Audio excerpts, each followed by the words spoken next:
Hello guys, welcome to Pronouncist, your pronunciation guide.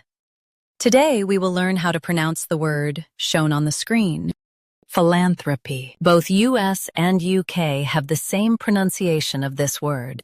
Stress lan. Keep thra soft, then p clear.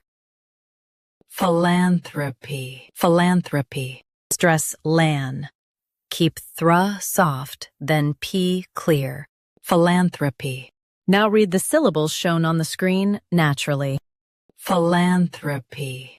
Stress lan. Keep thra soft, then p clear.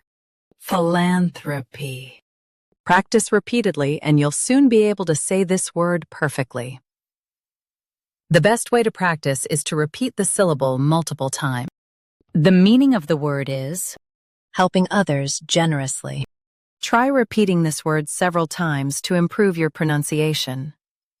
We post daily videos on useful and commonly mispronounced words to help you speak clearly and confidently. Like this video and subscribe to Pronouncist for more pronunciation guides. Thanks for watching us.